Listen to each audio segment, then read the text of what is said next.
नमस्कार। आपकी अदालत में आपका बहुत बहुत स्वागत है। आपकी अदालत में हम ऐसे लोगों को इनवाइट करते हैं जिनको लेकर जनता के मन में उत्सुकता रहती है, जिनसे लोग सवाल पूछना चाहते हैं, जिनके बारे में लोगों के मन में क्यूरियोसिटी होती है। पिछले दिनों मैं जहां भी गया, लोगों ने मुझे एक शख्स के बारे में कहा, आप इन्हें आपकी अदालत में बुलाइए। और मैं भी सोचने के लिए मजबूर हो गया, ये कौन है जिसके बारे में हर पब्लिक फंक्शन में लोग मुझे कहते हैं, जिसके बारे में लोग मैसेज भेजते हैं, दर्शकों की बार बार मांग आती है। पता किया, इनकी सोशल मीडिया पर काफी फॉलोइंग है। जब ये अपने घर से बाहर निकलते हैं तो सड़क पर ट्रैफिक जाम हो जाता है, लाखों लोगों की भीड़ इकट्ठा हो जाती है। इस शख्स को आपकी अदालत में आमंत्रित कर रहा हूं। प्लीज वेलकम बागेश्वर धाम के प्रमुख धीरेन्द्र कृष्ण शास्त्री।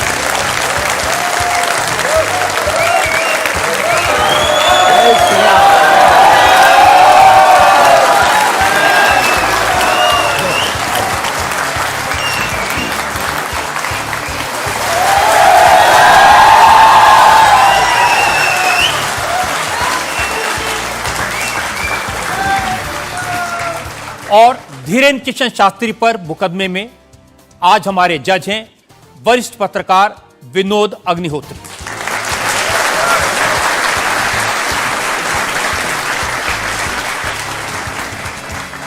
इससे पहले कि मुकदमा शुरू करें, इल्जामात सवालात का सिलसिला शुरू करें, आज के जज विनोद अग्निहोत्री की इजाजत चाहेंगे आज की कार्रवाई शुरू करने के लिए।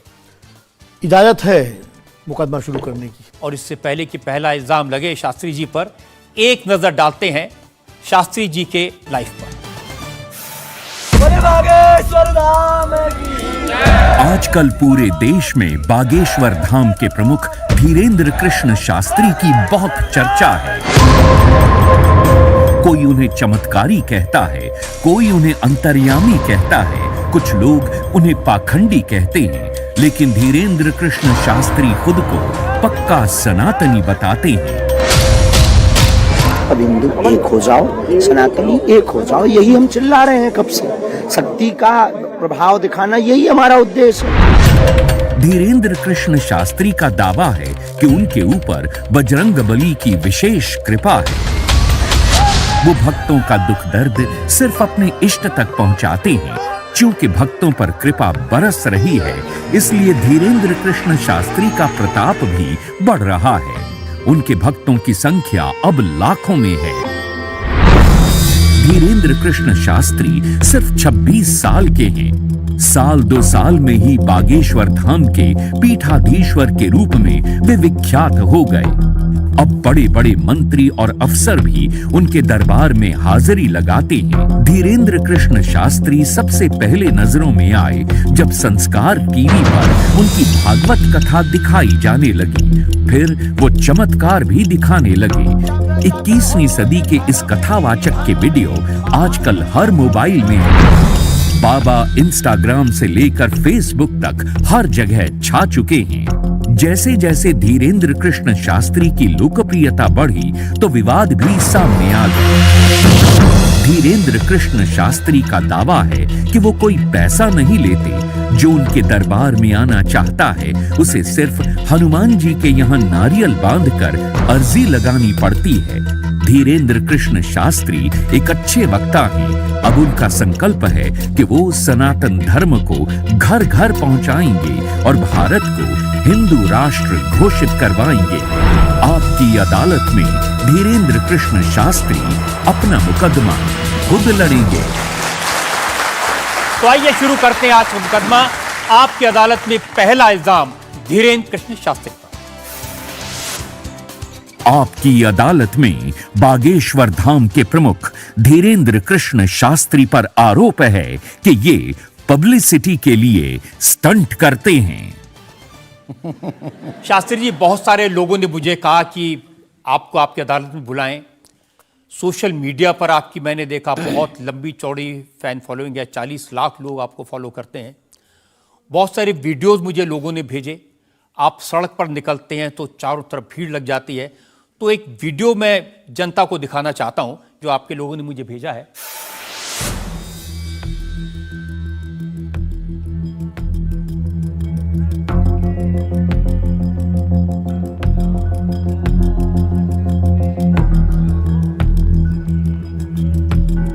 तो ये वाकई में शास्त्री जी असली वीडियो है या पब्लिसिटी स्टंट है, बनाया हुआ है? लोगों की अपनी अपनी भावनाएं होती हैं अपनी दृष्टि से देखने की।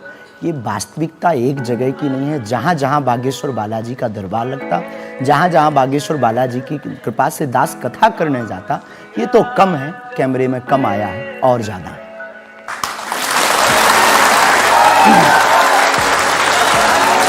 लेकिन 26 साल की उम्र में इतनी चर्चा, इतनी पब्लिसिटी, ऐसा क्या है आप? जिसका गुरु बलवान होता है, चेला पहलवान होता है। जो लोग कहते थे ईश्वर नहीं होते या भगवान नहीं होते, हमारी दृष्टि में इस छोटे से गांव से, गढ़ा गांव, मध्य प्रदेश के बुंदेलखंड में एक छोटा गांव गढ़ा है। गढ़ा में रहने वाला एक छोटे परिवार का बालक धीरेन्द्र कृष्ण अगर यहां तक पहुंच सकता है बालाजी की कृपा से, तो भारत का प्रत्येक व्यक्ति भगवत कृपा से कहीं भी पहुंच सकता है। आपने ये नहीं बताया कि यहां तक कैसे पहुंच गए हैं। ये जो लोग हैं, जो फॉलो करते हैं, जो आपके बारे में इतनी बातें करते हैं, ये क्यों करते हैं? क्या है आप में? बागेश्वर बालाजी की कृपा वो सब पर है। लेकिन आप अगर कहेंगे, क्योंकि आपसे जीतना तो बड़ा मुश्किल है, हम पहले आपको साफ कर दें कि चूंकि आपका नाम तो रजत शर्मा जी है, लेकिन हम आपको दयालु नाम से, क्योंकि हमारी भारतीय परंपरा में बड़ों का नाम नहीं लेते, तो हम आपको दयालु कहकर संबोधित करेंगे, अगर बुरा ना लगे तो। आप कुछ भी करिए। वैसे हम आपके यहाँ आज मेहमान हैं, तो ये हमारा अधिकार है। तो दयालु जी, हमारे ऊपर, सबके ऊपर बागेश्वर बालाजी की कृपा है। लेकिन हमने अपने गुरुदेव की जो चरणों की सेवा की, उस सेवा के माध्यम से ऋषि परंपरा की जो मंत्र विधा हमको प्राप्त हुई है, वो हमारे पास एक ऐसी अनूठी है जिससे पूरा विश्व की मंगल कामना भी करते हैं। पूरा विश्व अपनी समस्याओं के समाधान के लिए गुरु के नाते बागेश्वर धाम चला आता है। शायद इसलिए लोग हमारे पास आते हैं। मैंने तो ये देखा कि जब से आप संस्कार टीवी पर आना शुरू हुए और लोगों ने आपके प्रवचन सुने, उसके बाद लोकप्रियता बड़ी तेजी से बढ़ने लगी। हाँ, ये कह सकते हैं माध्यम है। देखो, साधन है, साधन है। दरबार 3 पीढ़ी से लग रहा, हमारे दादा गुरु जी भी लगाते, हम भी 11 साल से लगा रहे। नजर आपकी आज पड़ी अब इसमें, और हमें ये लगता है कि इसमें ये हमारी गलती नहीं है, देखने वाले की गलती। बड़ी देर से देखा है हमें, हम तो पहले से ही गुरु कृपा से चल रहे हैं। मुझे तो लग रहा है बहुत जल्दी देख लिया आपको, भी तो आपकी उम्र ही कुछ नहीं है। हम उस परंपरा से हैं, जब 5 वर्ष की अवस्था में ध्रुव जी लीला कर सकते हैं, प्रहलाद जी लीला कर सकते हैं, तो हम 26 साल में क्यों नहीं लीला कर सकते? तो आपने क्या क्या लीलाएं की हैं? कोई ऐसी लीला नहीं की जिसमें हम फंसे, लेकिन आपकी अदालत में आए हैं, और आपके उसमें आप जो कह रहे हैं, तो हमारे जीवन में गुरु कृपा से जो किया, सब सनातन के लिए किया, और केवल सनातन के लिए करें। लीला का मतलब ये, हम कोई ईश्वर नहीं है, हम कोई भगवान नहीं है। साधारण जैसे ये इंसान है, वैसे हम मानव हैं। हमें कोई अलग नहीं है, बस हमने अपनी परंपरा को ठीक से जाना, ये अलग है। आप जब स्कूल में पढ़ते थे तो जैसे बाकी छात्र होते हैं ऐसे ही थे लगभग, और मास्टर जी कहते थे ये स्कूल में ना आए तो अच्छा, इतना शरारती है? हाँ, उपद्रवी तो थोड़ा थे, क्योंकि हम जाते थे तो बहुत कम जाना होता था, लेकिन बहुत गंभीर और सौम्य भाव से हम जाते थे, और लोगों की भावनाएं हमारे पास रहती। चूंकि हमारे दादा गुरु का नाम बहुत प्रसिद्ध था, तो दादा गुरु के कारण लोग हमको भी प्रेम देते थे, स्नेह देते, दुलार देते। हमारे दादा गुरु जी को हनुमान जी का 2 बार साक्षात्कार हुआ, ऐसा हमने माना, और उनके अनुयायियों ने माना। तो हम जब स्कूल में जाते थे, तो बचपन से ही बड़ी कृपा थी, तो लोग बच्चे हमारे पास आते थे, सब क्लासें एक साथ हो जाती थी, 9वीं 10वीं 8वीं सब एक हो जाती थी, जिसमें हम बैठते थे। अच्छा महाराज जी बताइए हमारी कितनी परसेंटेज बन रही है? तो हम, वो बचपन, उस वक्त ऐसा भाव रहता था दिखाने का। अब तो बहुत गंभीर हो गए, लोगों ने कह करके हमें बड़ा गंभीर बना दिया, और वो भाव रहता, अच्छा ठीक है तेरी प्यारे 56% बन रही, और मेहनत कर, 60 हो जाएगी। तो हनुमान जी बताते थे कितनी परसेंटेज? गुरु प्रेरणा, हमसे कोई शक्ति बात नहीं करती, कोई सामने नहीं हमारे पास बैठती, हमें तो अनुभव होता है, प्रेरणा होती, जो ऋषि परंपरा में प्रेरणा है, जो हमारे भारत में अनेक महापुरुष, तो हमको प्रेरणा लगती है, ऐसा अनुभव होता है कि ऐसा होगा, जैसे हमें प्रेरणा लग जाती है कि ऐसा होगा, वो हम लिख देते हैं और इष्ट कृपा से और अपने इष्ट के प्रति आस्था से वो बात सत्य है।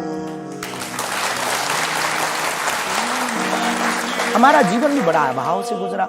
एक छोटी झोपड़ी रहती थी, वो भी झोपड़ी कच्ची झोपड़ी, उसमें पिताजी रहते थे, हमारी माँ, हमसे छोटी बहन और उससे छोटा भाई, 5 लोग उसमें रहते थे। उसी में भगवान को स्थान था।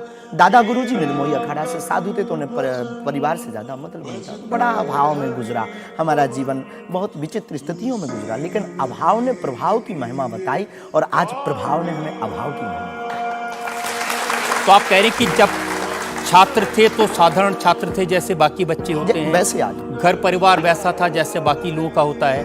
कोई नई बात नहीं, कोई ऐसा, हम कोई ईश्वर नहीं है, हम संसार से कोई अलग से ब्रह्मा जी की फैक्ट्री से सेट नहीं हुए।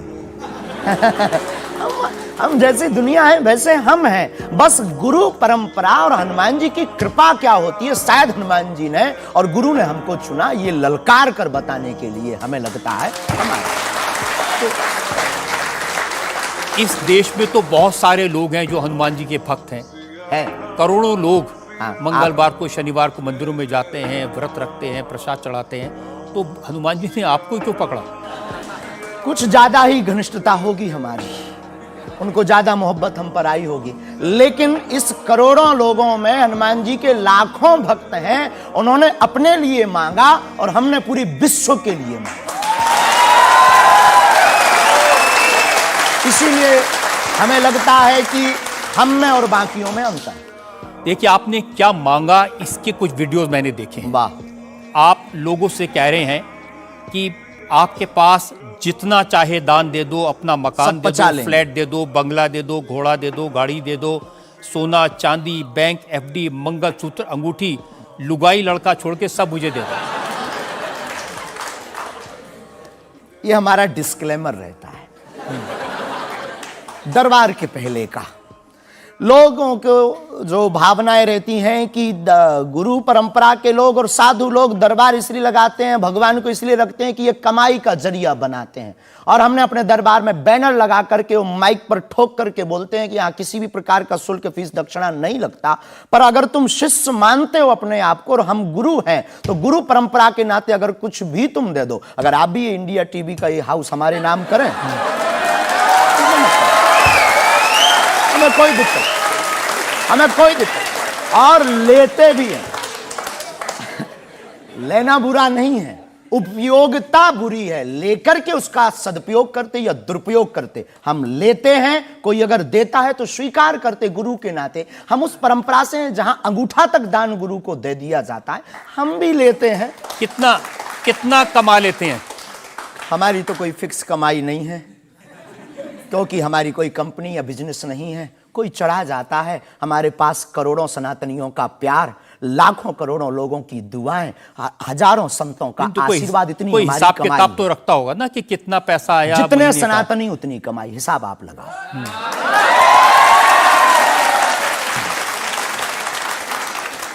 ज्यादा बातें इसलिए होती हैं कि आप जो स्टंट करते हैं पब्लिसिटी के लिए, आप ऐसी ऐसी बातें कह देते हैं। आप कहते हैं कि बिना वीजा के हनुमान जी रावण की लंका में घुस गए थे। ये जो मॉडर्न युवान भाई बहन है, इनको लंका प्रवेश के बारे में बताएंगे तो इनको ये लगता है कि ये घिसी पिटी बातें इनके दादा परदादा बताते रहे, ये बेचारे ऊब गए। इनको कुछ ऐसा चाहिए कि उस अध्यात्म से कनेक्ट हो पाए। और जैसे रावण ने मुझसे फोन पे बात की। हाँ बिल्कुल, हम वही बोलने ही वाले थे।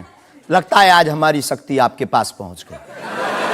तो हमें आपको समझाना है, रावण से फोन का बात का मतलब सबके अंदर रावण बैठा है।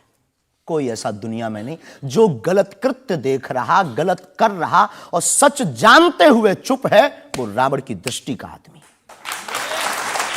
तो हनुमान जी लंका गए, इसको इन युवानों को कैसे जोड़े? इन्हें तो वीजा, पासपोर्ट, फॉरेनर ये शब्द पता है, तो इनसे कनेक्ट करने के लिए हमारा अध्यात्म इतना विशाल और इतना अथाह है कि उसमें कुछ भी आप डाल दो वो आप सोच रहे हैं कि आपको अध्यात्म पता है, इनको नहीं पता। इस देश ऐसा की नहीं जनता हमने को कहा। आपसे ज्यादा अध्यात्म पता है। ऐसा हमने नहीं कहा। हमें अपने हिसाब का पता है, उन्हें अपने हिसाब का, वो अपने में श्रेष्ठ हैं, हम अपने में अब जो कोशिश कर रहे हैं विद्यार्थी। हमने ऐसा कभी नहीं कहा कि हम श्रेष्ठ हैं, और ये आरोप हमें नहीं लगता कि ठीक है। आपका ये कहना कि मेरे पास एक गधा है जिसमें वाईफाई है और वो प्लेन में भी वाईफाई चलता है, ये मजाक की बातें नहीं है। लोगों की दृष्टि से, भावनात्मक दृष्टि से देखा जाए तो ये बहुत गहरा विषय है। मजाक की दृष्टि से अगर कोई देखेगा तो देखो, जाकी रही भावना जैसी प्रभु मूलत देखी तिन तैसी। भगवान की कोई लीला को सिर्फ रास लीला को उठाते हैं, लेकिन हम तो महाभारत भी उठाते हैं। तो अपनी अपनी दृष्टि है, हम ये मजाक में नहीं कहते। हम उनको बताना चाहते हैं कि हमारे देवी देवताओं से जो हमारे इष्ट की परंपरा की जो निशानी है वो अगर नज़दीक रहे, गुरु की निशानी अगर नज़दीक रहे, माता पिता की बातों की निशानी नज़दीक रहे, तो बेटा कभी गलती नहीं करेगा, वो चार चांद लगाता रहेगा। शास्त्री जी, इसको कहते हैं आप अंधों के शहर में आईना बेचने की कोशिश कर रहे हैं। ऐसा हमारा भाव नहीं है, अपितु हमारा भाव ये है कि उस केवल वाईफाई को हम बताते नहीं, उसकी महिमा भी बताते हैं, और दरबार में आने वाले लोगों को उसकी महिमा का अनुभव भी कराते हैं। तो फिर वो जो बात मजाक की है ना, वो फिर अध्यात्म, आस्था, ईश्वर से जुड़ करके नास्तिक भी आस्तिक बन जाता है। देखिए, आपको भोले भाले लोगों को बताना चाहिए कि भाई ये मैं मजाक में कह रहा हूं, विनोद हम कहते भी हैं। और ये मैं ये असल हम में बहुत कह बार बोलते हैं, विनोद हम कर रहे हैं, हम बहुत बार बोलते हैं। अब कोई हमारे विनोद को सीरियस ले ले तो वो उसका निजी अनुभव है। तो अब मैं लोगों को बता दूं कि एक बार बगैर टिकट पकड़े गए थे आप रेलवे में। हाँ, ये तो बताना चाहिए, बिल्कुल पकड़े गए थे, लेकिन ये भी बताइए कि हम टीटी से ही 1100 रुपया लेकर आए थे।